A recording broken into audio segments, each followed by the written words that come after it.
দীপ্ত রাতের সংবাদে আমন্ত্রণ জানাচ্ছি আমি তারান্নুম জ্যোতি। শুরুতেই জানাবো সংবাদ শিরোনাম। ঢাকাসহ বিভিন্ন স্থানে এইচএসসি পরীক্ষার্থীদের বিক্ষোভ, নিজ মন্তব্যের জন্য শিক্ষামন্ত্রীর দুঃখ প্রকাশ। ফের নেওয়া হতে পারে ১৩ জুলাইয়ের পরীক্ষা।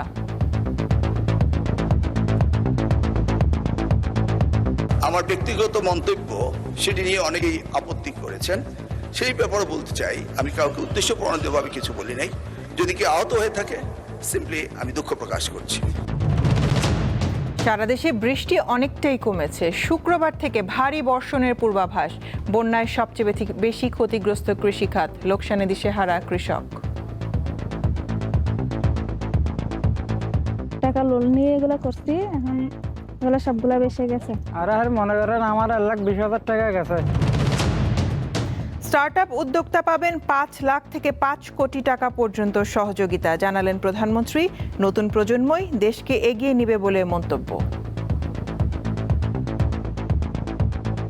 যারা মানুষ, সমাজ, সামগ্রিকভাবে দেশের উপকার করছেন, আপনাদেরকে প্রয়োজন, আপনার জন্য আপনার প্রয়োজন না, আপনাকে প্রয়োজন, লক্ষ কোটি মানুষের জন্য প্রয়োজন।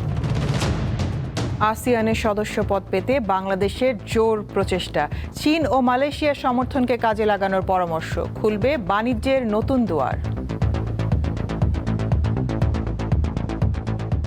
আসিয়ানের বাণিজ্য রেজিম হলো চীন, তো আমি তো সেই সুযোগটা নিবই, কারণ যেহেতু অলরেডি বাণিজ্য রেজিম তৈরি করা আছে, যেহেতু সম্পর্কটা ভালো আছে এবং এখন নানান দিকে কাজ হচ্ছে মালয়েশিয়ার সাথে, তো মালয়েশিয়া হতে পারে আমাদের সবচাইতে বড় সাপোর্টার এই জায়গাটাতে। ইরানের সাবেক প্রেসিডেন্ট আহমেদিনেজাদ গৃহবন্দী। ইসরায়েলের সঙ্গে আঁতাতের অভিযোগ।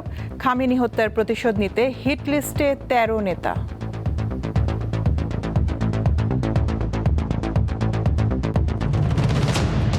এবং বিশ্বকাপের প্রথম সেমিফাইনালে রাতে ফ্রান্সের মুখোমুখি স্পেন। এমবাপ্পে ইয়ামাল দ্বৈরথ দেখার অপেক্ষা। সুপার কম্পিউটারের ফেভারিট লে ব্লুজ।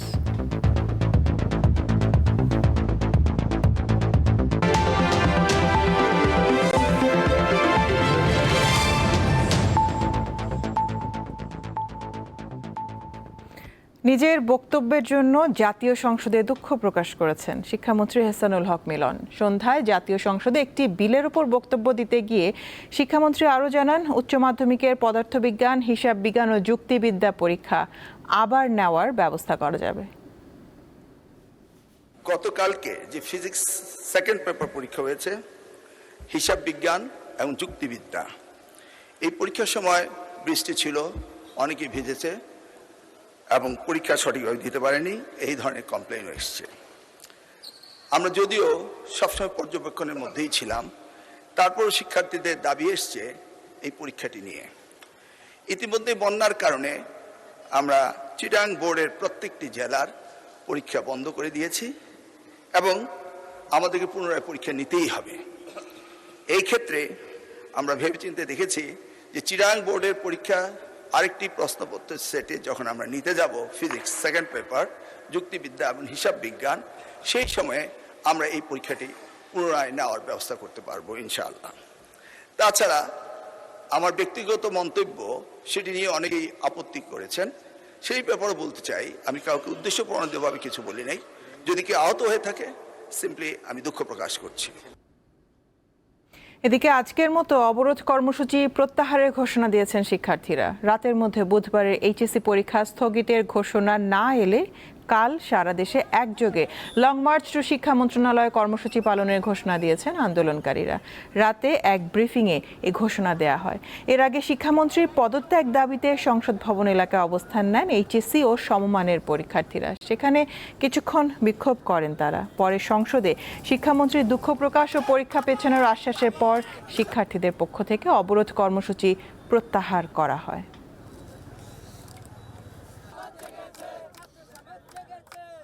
শিক্ষামন্ত্রী যতক্ষণ না পর্যন্ত পদক্ষেপ না করবে, আমাদের এই আন্দোলন সবাই চলমান থাকবে, ঠিক কিনা? আজকে তো ঢাকা শহরের, আমরা বলতে পারি এখানে কয়েকটা কলেজ, কিন্তু কালকে ঢাকা শহরের সব কলেজ চলে আসবে। আমরা আজকে রাত্রের ভিতরে ঢাকার বাহিরের থেকে শুরু করে যত কলেজ আসা লাগে আমরা ওই ব্যবস্থাই করতেছি। এর আগে দিনভর রাজধানী সহ দেশের বিভিন্ন স্থানে সড়ক অবরোধ করে বিক্ষোভ করেন শিক্ষার্থীরা। টানা বৃষ্টি ও জলাবদ্ধতার মধ্যে এইচএসসি পরীক্ষা নেওয়ায় শিক্ষামন্ত্রীর পদত্যাগ দাবি করেন তারা। বিষয়টি নিয়ে জাতীয় সংসদে ব্যাখ্যা দেন শিক্ষামন্ত্রী। আরও জানান, পদার্থবিজ্ঞান পরীক্ষার প্রশ্নপত্রে ভুলের জন্য পরীক্ষার্থীদের পূর্ণ নম্বর দেওয়া হবে। মঙ্গলবার বেলা 11টার দিকে রাজধানীর সায়েন্স ল্যাব মোড়ে হঠাৎ জড়ো হন একদল শিক্ষার্থী। এক পর্যায়ে রাস্তা অবরোধ করে বিক্ষোভ ও স্লোগান দিতে থাকেন তারা। গুরুত্বপূর্ণ এই রাস্তাটি অবরোধের কারণে যান চলাচল বন্ধ হয়ে যায়, ফলে সৃষ্টি হয় জনভোগান্তি। শিক্ষার্থীদের অভিযোগ, টানা ভারী বৃষ্টিতে রাজধানী সহ দেশের বিভিন্ন এলাকায় জলাবদ্ধতা তৈরি হয়। এর মধ্যে এইচএসসি পরীক্ষা হওয়ায় তাদেরকে চরম অসুবিধায় পড়তে হয়। জলাবদ্ধতা ও বন্যার সময় পরীক্ষা স্থগিত রাখার দাবি জানান শিক্ষার্থীরা। তারা মাঠ পর্যায়ে পর্যবেক্ষণ না করে এরকম একটা সিদ্ধান্ত তারা গ্রহণ করছে, এটার আমরা তীব্র নিন্দা জানাই। হাঁটু পরিমাণ, কোমর পরিমাণ পানি পার হয়ে আমাদের এক্সাম দিতে হয়েছে। আমার কেন্দ্র পড়েছে অনেক দূরে, আমি কিভাবে যাব সেখানে? তিনি কালকে এসি রুমে বসেছিলেন এবং শিক্ষার্থীরা এই পর্যন্ত পানি নিয়ে পরীক্ষা দিতে গিয়েছে। সায়েন্স ল্যাব মোড় ছাড়াও ঢাকা বিশ্ববিদ্যালয়ের উপাচার্যের বাসভবনের সামনে এবং উত্তরায় শিক্ষার্থীরা জড়ো হয়ে বিক্ষোভ করেন। বৈরী আবহাওয়ার মধ্যে কেন পরীক্ষা নেওয়া হলো, জাতীয় সংসদে একজন স্বতন্ত্র সদস্য তা জানতে চান। শিক্ষামন্ত্রী এর ব্যাখ্যা দেন। ওয়েদারম্যান, আমরা ব্রডকাস্টিং এর জন্য তাদের সাথে কথা বলেছি, তারা বলল যে বৃষ্টি হবে না, সেই কথাটি তারা বলেছে। বিকেল 5টা পর্যন্ত আমরা বসে থেকে সিদ্ধান্ত নিলাম যে সকলেই বলল যে ওয়েদার ভালো হবে, সেই জন্য আমরা পরীক্ষা রেখেছি। পদার্থবিজ্ঞান প্রথম পত্রের প্রশ্নপত্রে ভুলের বিষয়টি স্বীকার করেন শিক্ষামন্ত্রী। আমরা এসে কোনো কোশ্চেন তৈরি করতে পারিনি, বিগত গভর্নমেন্টের যে মডারেটর ছিল তারাই কোশ্চেন করেছে। তবুও আমরা তাৎক্ষণিকভাবে ঘোষণা দিয়েছি যে ফিজিক্সের 6 এবং 7 দুইটি কোশ্চেন ভুল হয়েছে, সেটাকে আমরা ফুল ক্রেডিট দিয়ে দেব, সেটা আমরা বলেছি। দিলশাদানি, দীপ্ত সংবাদ, ঢাকা। প্রধানমন্ত্রী তারেক রহমান বলেছেন, মেধাবী উদ্যোক্তাদের সহযোগিতা করতে সরকার প্রস্তুত। সকালে ঢাকা বিশ্ববিদ্যালয়ের নবাব নওয়াব আলী চৌধুরী সিনেট ভবনে তারুণ্য, স্টার্টআপ ও সম্ভাবনার বাংলাদেশ শিরোনামে অনুষ্ঠানের উদ্বোধনীতে এসব কথা বলেন প্রধানমন্ত্রী। তিনি জানান, একজন স্টার্টআপ উদ্যোক্তাকে 5 লাখ থেকে 5 কোটি টাকা পর্যন্ত সহযোগিতা করার চেষ্টা করবে সরকার। উদ্যোক্তা হয়ে দেশকে এগিয়ে নেওয়ার আহ্বান জানান প্রধানমন্ত্রী তারেক রহমান। রাজনীতি আছে, দলের পরিকল্পনা আছে, সবকিছু আছে, কাজ আছে, কিন্তু যেহেতু দেশ পরিচালনার দায়িত্বে আছি, আমাদেরকে দেশকে নিয়ে আমরা চিন্তা করি, দেশের বিভিন্ন সেক্টর নিয়ে চিন্তা করি। আজকে যারা মানুষ, সমাজ, সামগ্রিকভাবে দেশের উপকার করছেন, আপনাদেরকে প্রয়োজন, আপনার জন্য আপনার প্রয়োজন না, আপনাকে প্রয়োজন লক্ষ কোটি মানুষের জন্য প্রয়োজন। এই যে আমরা রাত দিন পরিশ্রম করছি, চেষ্টা করছি একটু চেঞ্জ করার জন্য, আমার মনে হলো যে হ্যাঁ, আমরা কিছু সংখ্যক মানুষের হাতে দিয়ে যেতে পারবো, যারা আমরা যেখানে ছেড়ে যাব সেখান থেকে তারা দেশটাকে এগিয়ে নিয়ে যেতে পারবে। দেশটাকে আপনারা এগিয়ে নিয়ে যেতে পারবেন, আপনাদের কাছে এই প্রত্যাশাটা, এই দৃঢ় আশাটা, এই বিশ্বাসটা রেখে আমার বক্তব্য আমি শেষ করছি। দক্ষিণ পূর্ব এশিয়ার 11টি দেশের জোট আসিয়ান। বৈশ্বিক অর্থনীতির প্রায় 9 ভাগ তাদের নিয়ন্ত্রণে, অথচ ভৌগোলিকভাবে কাছাকাছি অবস্থান হলেও এই অঞ্চলে বাংলাদেশের বাণিজ্য বেশ কম। বিশেষজ্ঞরা বলছেন, আসিয়ানের সদস্যপদ পেলে আঞ্চলিক সহযোগিতা ও বাণিজ্যের সুফল পাবে ঢাকা। দক্ষিণ পূর্ব এশিয়ার দেশগুলোর অর্থনৈতিক প্রবৃদ্ধি এবং শান্তি ও নিরাপত্তা নিশ্চিতের লক্ষ্যে 1967 সালে গঠিত হয় association of South East Asian nations, ASEAN. Indonesia, Malaysia, Philippines, Singapore, Thailand, Brunei, Vietnam, Laos, Myanmar ও কম্বোডিয়ার এই জোটের সদস্য হওয়ার আগ্রহ দেখিয়ে আসছে বাংলাদেশ। লক্ষ্য 70 কোটির বেশি জনসংখ্যার নতুন বাজারে প্রবেশ এবং আঞ্চলিক যোগাযোগ ও নিরাপত্তা বৃদ্ধি। 2006 সালে আসিয়ানের রিজিওনাল ফোরামে জায়গা পায় বাংলাদেশ। প্রধানমন্ত্রী তারেক রহমানের সাম্প্রতিক মালয়েশিয়া সফরকালে আসিয়ানের সদস্য হওয়ার আগ্রহ দেখায় ঢাকা। প্রধানমন্ত্রীর বেইজিং সফরে চীন, বাংলাদেশ, মিয়ানমার করিডোরের প্রস্তাব করে। সব দিক বিবেচনায় আসিয়ানের সদস্যপদ বাংলাদেশের জন্য আশীর্বাদ হবে বলে মনে করেন এই বিশ্লেষক। ওই ইকোনমিক করিডোরও কিন্তু আকর্ষণ করে তুলতে পারে, কারণ বর্তমানে চীনের সাথে আসিয়ানের কিন্তু সবচেয়ে বড় একটা বিশাল 1 ট্রিলিয়নের উপরে তাদের বাণিজ্য, সবচেয়ে বড় আসিয়ানের বাণিজ্য রেজিম হলো চীন। তো আমি তো সেই সুযোগটা নিবই, কারণ যেহেতু অলরেডি বাণিজ্য রেজিম তৈরি করা আছে, সেখানে যত তাড়াতাড়ি আমি প্রবেশ করতে পারি বা আমার মালামাল নিয়ে যদি আমি প্রবেশ করতে পারি, তাহলে আমার লাভ। আমি যদি আকর্ষণ করতে পারি ওই ইকোনমিক করিডোরের মাধ্যমে বা বায়োল্যাটারাল আমার যদি ইনভেস্টমেন্টের মাধ্যমে, তাহলে দেখা যাবে যে আসিয়ানই তখন এক সময় বলবে তুমি আমার সদস্য হও, নাহলে একেবারে পার্টনার হও, যেটা কেন ASEAN+3 এই ধরনের কাঠামো কিন্তু আছে। তিনি বলছেন, রোহিঙ্গা সংকটের কারণে মিয়ানমার এক্ষেত্রে বাগড়া দিতে পারে, তবে বেইজিং পুরোপুরি সহযোগিতা করলে দেশটিকে আস্থায় নেওয়া সহজ হবে। আপাতত একটা বাধা, কারণ যেহেতু মিয়ানমারের সাথে আমাদের এই জিনিসটা এখনও শুরু হয়নি, কিন্তু আমি মনে করি যেটা চীনের রাষ্ট্রদূত বলতে চেষ্টা করেছিলেন যে এই ইকোনমিক করিডোরের মাধ্যমে রোহিঙ্গা সমস্যার সমাধানও সম্ভব। তো তাই যদি হয়ে থাকে, তাহলে আমার মনে হয় তখন মিয়ানমারও একটা আগ্রহ থাকবে এই সমস্যা সমাধান করার। আপাতত যতগুলো অ্যাপ্রোচ আছে এই সমস্যা সমাধানের, কোনোটাই মিয়ানমার সাংঘাতিকভাবে উৎসাহী বোধ করে না। আসিয়ানভুক্ত দেশগুলোর সঙ্গে বাংলাদেশের বাণিজ্য সীমিত। এই জোটে অন্তর্ভুক্তি বাণিজ্য বৃদ্ধির পাশাপাশি জনশক্তি রপ্তানির সুযোগ সৃষ্টি করবে বলেও মনে করেন এই অর্থনীতিবিদ। ওইখান থেকে অনেক বাণিজ্য পাশাপাশি বিনিয়োগটাও আসবে এই দেশে, টেকনিক্যাল অ্যাসিস্ট্যান্স আসবে, স্ট্যান্ডার্ড আপগ্রেডেশন এটা হবে, আর এর পাশাপাশি একটা হালালের মার্কেট এক্সপান্ড করার জন্য একটা বড় রকমের সুযোগ থাকবে। মানে আমরা এই মুহূর্তে শুধুমাত্র খাবারের কথা চিন্তা করছি, এখানে মেডিসিন আছে, ফ্যাশন আছে, তো এবং ফাইন্যান্স, ইন্স্যুরেন্স, এগুলো অনেক কিছু আছে, পুরো একটা হালাল ইকোসিস্টেম। তো সেটার এক্সপানশনের গেটওয়েটা হচ্ছে আসিয়ান, এবং কিভাবে এই খুব দ্রুত যে মেম্বারশিপ পাওয়া যায়, তো সেটার জন্য আমাদের এখনই উদ্যোগ গ্রহণ করতে হবে। তার কারণ যেহেতু সম্পর্ক ভালো আছে এবং এখন নানান দিকে কাজ হচ্ছে মালয়েশিয়ার সাথে, তো মালয়েশিয়া হতে পারে আমাদের সবচাইতে বড় সাপোর্টার এই জায়গাটাতে। 2025 সালের 26 অক্টোবর পূর্ব তিমুর আসিয়ানের 11তম সদস্য হয়। এই জোটে যুক্ত হতে 2024 সালের শেষ ভাগে সাবেক অন্তর্বর্তী সরকারের প্রধান উপদেষ্টা ডক্টর মোহাম্মদ ইউনূস মালয়েশিয়ার কাছ থেকে ইতিবাচক সমর্থনের আশ্বাস পেয়েছেন বলে জানানো হয়। রুবায়েত হাসান, দীপ্ত সংবাদ, ঢাকা। টানা ভারী বর্ষণ ও পাহাড়ি ঢলে সৃষ্ট বন্যায় বিপর্যস্ত হয়ে পড়েছে বান্দরবানের কৃষিখাত। তলিয়ে গেছে জেলার ক্যামলং, রেইছা, লেমুঝিরি, গোয়ালিয়া খোলা সহ বিস্তীর্ণ এলাকার সবজি ক্ষেত, মাছের ঘের সহ ফসলি জমি। প্রকৃতির এই আকস্মিক তাণ্ডবে সবকিছু হারিয়ে এখন চরম লোকসানে দিশেহারা ক্ষতিগ্রস্ত কৃষকরা। বান্দরবানে টানা কয়েকদিনের ভারী বর্ষণের পর কমতে শুরু করেছে বৃষ্টিপাত, ফলে নামতে শুরু করেছে পাহাড়ি ঢলে সৃষ্ট বন্যার পানি। কিন্তু বন্যার পানি নামার সাথে সাথে দৃশ্যমান হচ্ছে অনেক ক্ষতচিহ্ন। কারোর সবজি ক্ষেত, কারোর মাছের প্রজেক্ট কিংবা কারোর ফসলি জমি, সবকিছুই তলিয়ে গেছে বন্যার পানিতে। বাজাতে পারে না, সব ডুবা। এখন যখন রোদ আসতেছে, এখন সবগুলো জিমে যাচ্ছে, মরে যাচ্ছে। মানে জুড়ি যায় গই পেপিয়া বেকুং মুরগি গই 50,000 মাসা জিরে দিয়া বেকুং যায় গই। এখন বেশি কষ্ট মাঝে ধরন গড় ঢুকিন না পারি, ফাগর টাগর বাগি গিয়ে মানে খাদ্য খানার অভাব হইয়ে।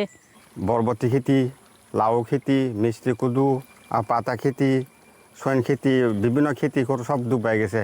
কৃষকরা বলছেন, মহাজনের কাছ থেকে কিংবা ব্যাংক থেকে যে চড়া সুদে ঋণ নিয়েছেন, সেগুলা কিভাবে পরিশোধ করবেন এ নিয়ে দুশ্চিন্তায় পড়েছেন তারা। পানি ডুবিতে আর সাতা ইয়ে কিছু বাঁচা না পারে। টাকা লোন নিয়ে এগুলো করছি, এখন এগুলো সবগুলা বেসে গেছে। তার পিছনে প্রায় 2-2.5 লাখ টাকার মতো খরচ হয়েছে। আমার গেছে আড়াইহানি মনে করেন আমার 1,20,000 টাকা গেছে। এই 10-12,000 টাকা পাইছে, আর পাইছে না, সবগুলো চলে গেছে। বন্যা শুধু ক্ষেতের ফসল আর মাছের ঘেরটাই ভাসিয়ে নিয়ে যায়নি, নিয়ে গেছে শত শত কৃষকের সারা জীবনের সঞ্চয় আর শেষ সম্বলটুকু। প্রকৃতির এই আকস্মিক ক্ষত কাটিয়ে এই দিশেহারা মানুষগুলো কবে নাগাদ আবার স্বাভাবিক জীবনে ফিরতে পারবেন, সেই উত্তর হয়তো কারোর জানা নেই। কেময়ং মার্মা, দীপ্ত সংবাদ, বান্দরবান। হবিগঞ্জে খোয়াই নদীর বাঁধ ভেঙে প্লাবিত হয়েছে অর্ধশতাধিক গ্রাম। ক্ষতিগ্রস্ত হয়েছে ঘরবাড়ি ও রাস্তাঘাট, তলিয়ে গেছে ধানের জমি, শাকসবজি ও মাছের ঘের।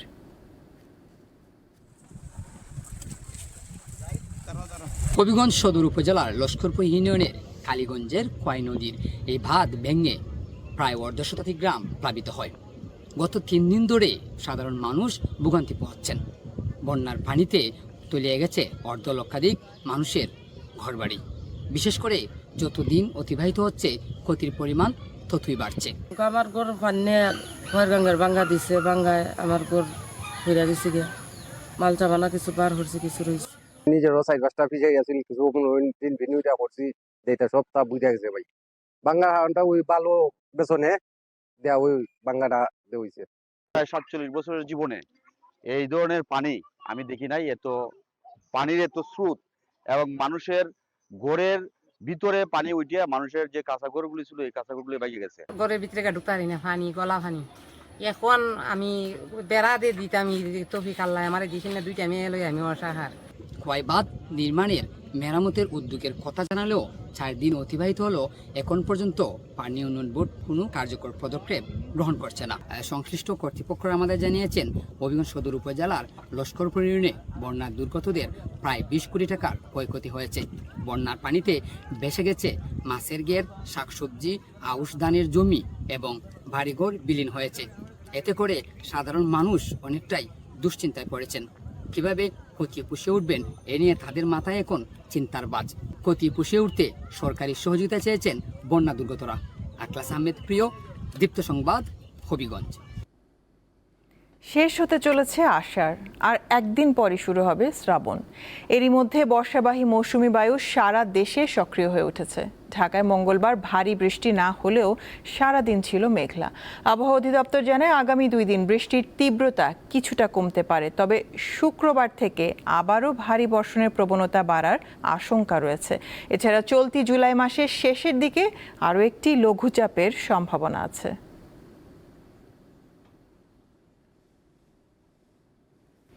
চট্টগ্রামে একটি ইন্টারনেট সেবাদানকারী প্রতিষ্ঠানের কার্যালয়ে সোমবার সশস্ত্র হামলা চালিয়েছে দুর্বৃত্তরা। এ নিয়ে কি বলছেন বন্দরনগরীর সাধারণ মানুষ? দীপ্ত টিভির নিয়মিত আয়োজন জনতার কথায় আজ থাকছে সেই প্রসঙ্গ।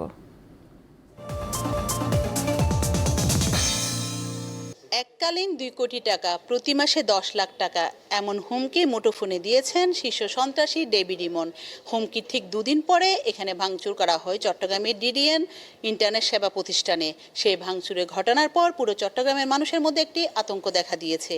এই বিষয়ে সাধারণ জনতা কি ভাবছেন জানবো তাদের কাছেই। না, এটা তো আসলে সব ব্যবসায়ী বা সাধারণ মানুষের জন্য আতঙ্কের বিষয়। তাই আমরা সাধারণ মানুষ যারা আছে আমরা এটা খুবই আতঙ্কিত ফিল করতেছি। এটা সাধারণ মানুষের জন্য ভয়ঙ্কর এবং আপনার আইন শৃঙ্খলা পরিস্থিতি আরও উন্নত করা দরকার। আমি আশা করব স্বরাষ্ট্রমন্ত্রী এটা আরও ভালোভাবে পদক্ষেপ নেবে, কারণ ইদানিং শুধু এখানে না, শুধু চট্টগ্রাম না, সব জায়গায় এই চাঁদাবাজিটা হচ্ছে। তো নিঃসন্দেহে আমিও হুমকিতে, আপনিও হুমকিতে, সবাই হুমকিতে। এটা তো কোনো রাষ্ট্রের উপস্থিতি থেকে নিশ্চিত করে না, এটা বলা হচ্ছে কোনো রাষ্ট্র নাই।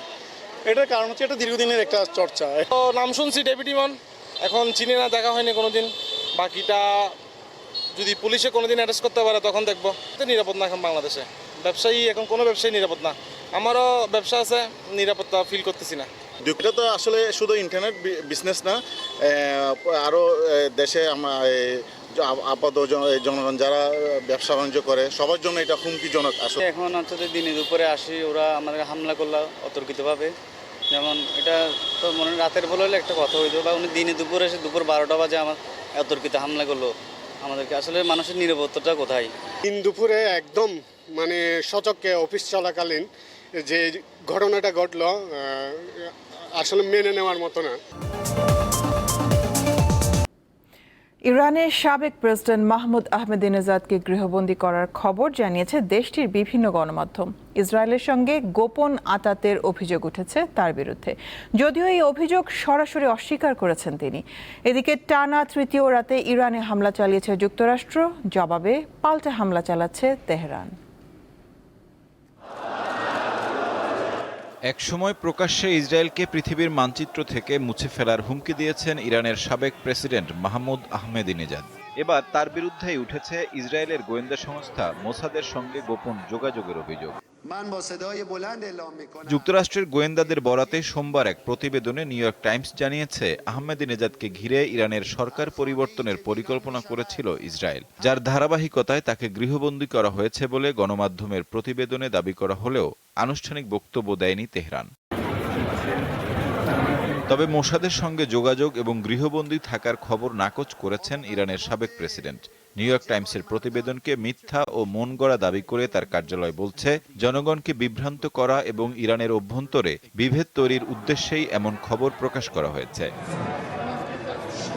ইরানকে নানাভাবে কোণঠাসা করার চেষ্টার মধ্যে দেশটিতে হামলা অব্যাহত রেখেছে যুক্তরাষ্ট্র। মার্কিন প্রেসিডেন্ট ডোনাল্ড ট্রাম্প দেশটির কংগ্রেসকে আনুষ্ঠানিকভাবে জানিয়েছেন ওয়াশিংটন আবারও ইরানের বিরুদ্ধে যুদ্ধে জড়িয়েছে।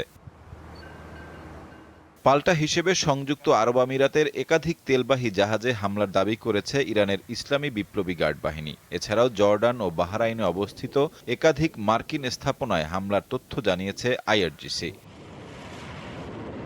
হরমুজ প্রণালীতে ওমানের জলসীমায় চালানো এই হামলায় একজন ভারতীয় ক্রু নিহত হয়েছে বলে জানিয়েছে আরব আমিরাত। আহত হয়েছেন ৮ জন। এ ঘটনায় তীব্র প্রতিক্রিয়া জানিয়ে নয়াদিল্লিতে নিযুক্ত ইরানের উপ মিশন প্রধানকে তলব করে কড়া প্রতিবাদ জানিয়েছে ভারতের পররাষ্ট্র মন্ত্রণালয়। সাইফুর রহমান শিশির, দীপ্ত বার্তাকক্ষ। ইরানের সাবেক সর্বোচ্চ নেতা আয়াতুল্লাহ আলী খামেনিকে দাফনের কয়েক ঘন্টার মধ্যেই প্রতিশোধের বার্তা দেন দেশটির নতুন সর্বোচ্চ নেতা মুস্তফা খামেনি। তার হুঁশিয়ারির পরপরই প্রকাশ করা হয়েছে একটি বিতর্কিত হিট লিস্ট। এই তালিকায় আছেন যুক্তরাষ্ট্রের প্রেসিডেন্ট ডোনাল্ড ট্রাম্প সহ ১৩ জন। ইরানের সাবেক সর্বোচ্চ নেতা আয়াতুল্লাহ আলী খামেনির দাফনের পর তার হত্যাকাণ্ডে প্রতিশোধের ডাক দিয়েছেন তার ছেলে এবং বর্তমান সর্বোচ্চ নেতা মুস্তফা খামেনি। যারা খামেনি ও যুদ্ধে অন্যান্য ইরানিদের হত্যায় জড়িত তাদের ওপর কঠোর প্রতিশোধ নেওয়া হবে, এমনকি যদি তিনি নাও থাকেন শিগগিরই এ প্রতিশোধ নেওয়া হবে বলে হুঁশিয়ারি দিয়েছেন তিনি।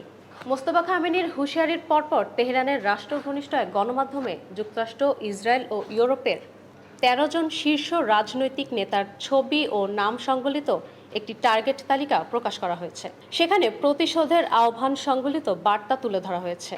তেহরানের রক্ষণশীল পত্রিকা হামশাহরির অনলাইনে যুক্তরাষ্ট্রের প্রেসিডেন্ট ডোনাল্ড ট্রাম্প, ইসরায়েলের প্রধানমন্ত্রী বেনিয়ামিন নেতানিয়াহু, যুক্তরাজ্যের প্রধানমন্ত্রী কেয়ার স্টারমার, মার্কিন পররাষ্ট্রমন্ত্রী মার্কো রুবিও, প্রতিরক্ষামন্ত্রী পিট হেগসেথ, ফ্রান্সের প্রেসিডেন্ট এমানুয়েল মাখো, ইতালির প্রধানমন্ত্রী জর্জিয়া মেলোনি এবং জার্মানির চ্যান্সেলর ফ্রেডরিক ম্যাড সহ ১৩ জন বিশ্বনেতা ছবি প্রকাশ করা হয়েছে। তালিকা শুরুতেই ট্রাম্প ও নেতানিয়াহুর ছবি রয়েছে এবং তাদের কপালে টার্গেট চিহ্ন আঁকা। তালিকায় আরও আছেন ইসরায়েলের সেনাপ্রধান ইয়াহির জামির, প্রতিরক্ষামন্ত্রী ইসরায়েল কাটস। ছবিতে সবাইকে কমলা রঙের কয়েদির পোশাক দেখানো হয়েছে। এই টার্গেট তালিকাটি শুধু অনলাইন সংস্করণে প্রকাশিত হয়েছে, মুদ্রিত সংস্করণে এটি ছাপা হয়নি। সাম্প্রতিক সময়ে ইরান অভিযোগ করেছিল যে কয়েকটি ইউরোপীয় দেশ যুক্তরাষ্ট্রকে তাদের আকাশসীমা ব্যবহার করে ইরানে হামলা করতে অনুমতি দিচ্ছে। ওই প্রেক্ষাপটে ইউরোপীয় কয়েকজন নেতার নাম তালিকায় অন্তর্ভুক্ত করা হয়েছে বলে ধারণা করা হচ্ছে। ইরানের বর্তমান সর্বোচ্চ নেতা মুস্তফা খামেনির এরকম খোলাখুলি হুমকি এবং তার পরপরই এই তালিকা প্রকাশ। এই ঘটনায় ওয়েস্ট এশিয়া ছাড়িয়ে আন্তর্জাতিক ভূ রাজনীতিতে চরম উত্তেজনা ও নতুন করে নিরাপত্তা শঙ্কা দেখা দিয়েছে। এবার বিআরবি কেবলস নিবেদিত ফিফা ওয়ার্ল্ড কাপ 2026।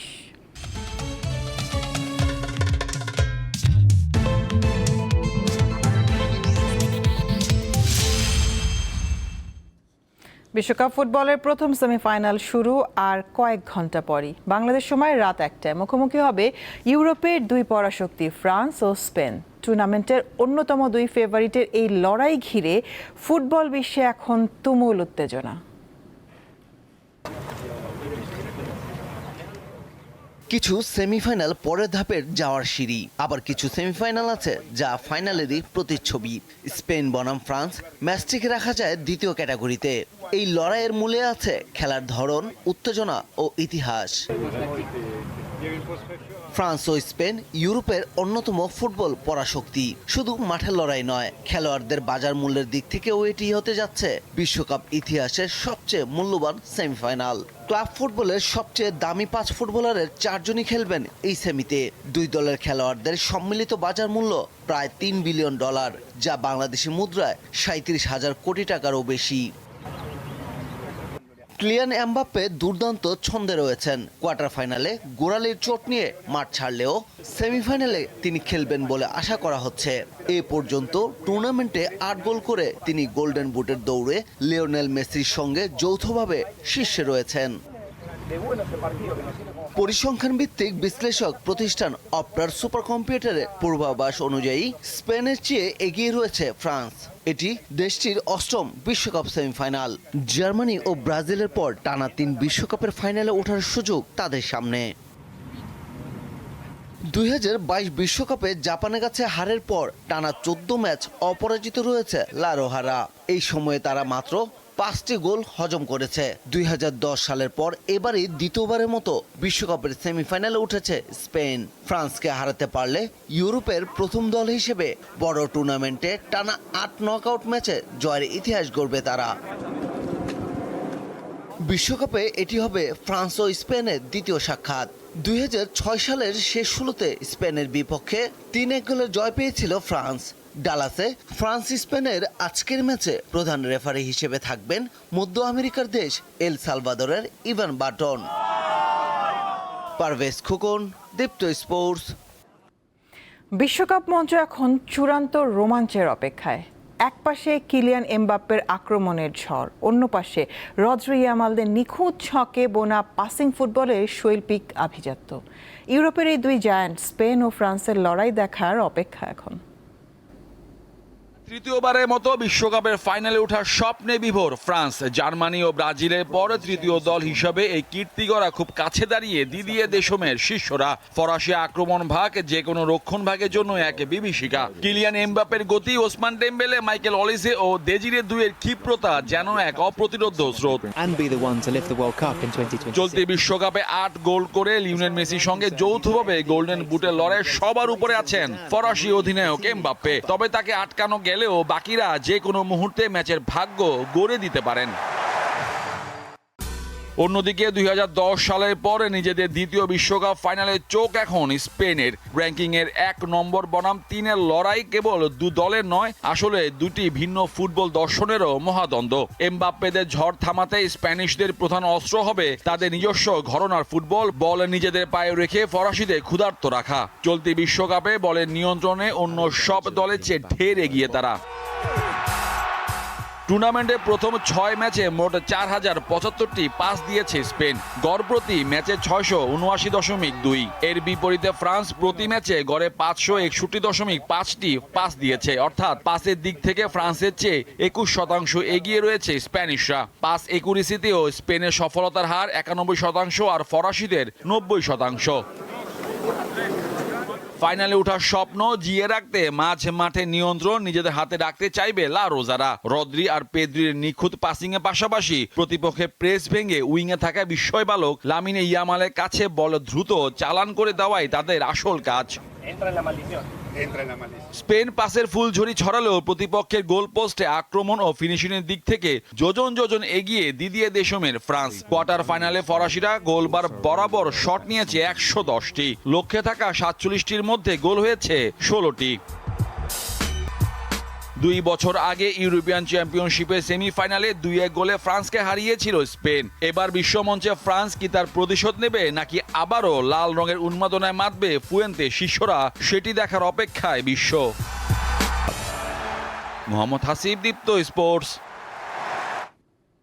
এদিকে দীপ্ত টেলিভিশনে শুরু হয়েছে দীপ্ত ওয়ার্ল্ড কাপ ফেস্ট 2026। রাজধানীর তেজগাঁওয়ে টেলিভিশন প্রাঙ্গণে আজ থেকে শুরু হয়েছে 3 দিনের এই আয়োজন।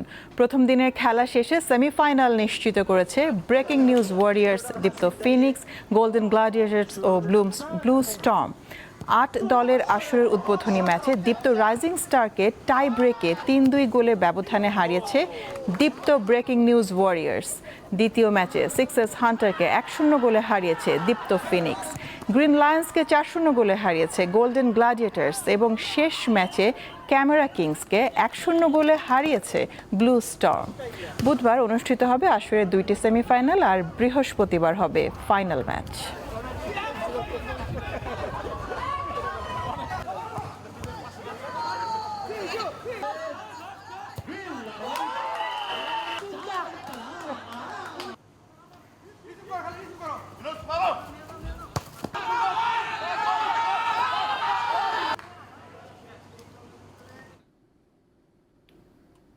শেষ করব দীপত রাতের সংবাদ, শিরোনামগুলো জানাবো আরও একবার। ঢাকা সহ বিভিন্ন স্থানে এইচএসসি পরীক্ষার্থীদের বিক্ষোভ, নিজ মন্তব্যের জন্য শিক্ষামন্ত্রীর দুঃখ প্রকাশ, ফের নেওয়া হতে পারে 13 জুলাইয়ের পরীক্ষা। আমার ব্যক্তিগত মন্তব্য সেটি নিয়ে অনেকেই আপত্তি করেছেন, সেই ব্যাপারে বলতে চাই আমি কাউকে উদ্দেশ্য প্রণোদিতভাবে কিছু বলি নাই। যদি কেউ আহত হয়ে থাকে সিম্পলি আমি দুঃখ প্রকাশ করছি। সারা দেশে বৃষ্টি অনেকটাই কমেছে। শুক্রবার থেকে ভারী বর্ষণের পূর্বাভাস। বন্যায় সবচেয়ে বেশি ক্ষতিগ্রস্ত কৃষিখাত, লোকসানি দিশেহারা কৃষক।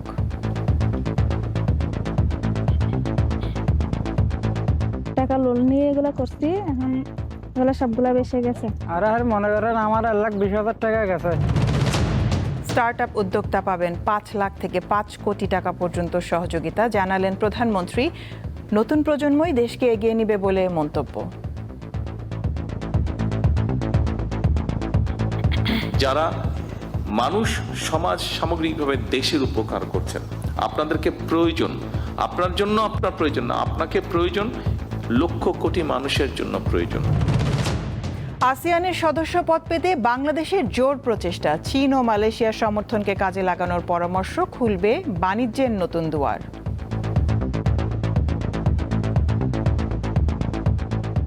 আসিয়ানের বাণিজ্য রেজিম হলো চীন, তো আমি তো সেই সুযোগটা নিবই, কারণ যেহেতু অলরেডি বাণিজ্য রেজিম তৈরি করা আছে, যেহেতু সম্পর্কটা ভালো আছে এবং এখন নানান দিকে কাজ হচ্ছে মালয়েশিয়ার সাথে, তো মালয়েশিয়া হতে পারে আমাদের সবচাইতে বড় সাপোর্টার এই জায়গাটাতে। ইরানের সাবেক প্রেসিডেন্ট আহমেদিনেজাদ গৃহবন্দী। ইসরায়েলের সঙ্গে আঁতাতের অভিযোগ। খামেনি হত্যার প্রতিশোধ নিতে হিট লিস্টে 13 নেতা।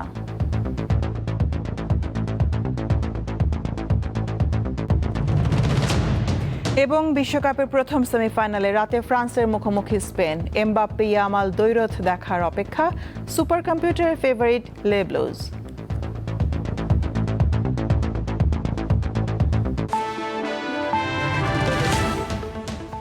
এ ছিল এখনকার মতন। আমি তারান্নুম জুথি বিদায় নিচ্ছি। দর্শক, আরও তথ্য বিনোদনের সংবাদ জানতে যুক্ত থাকুন দীপ্ত টিভির ডিজিটাল প্ল্যাটফর্মগুলোতে।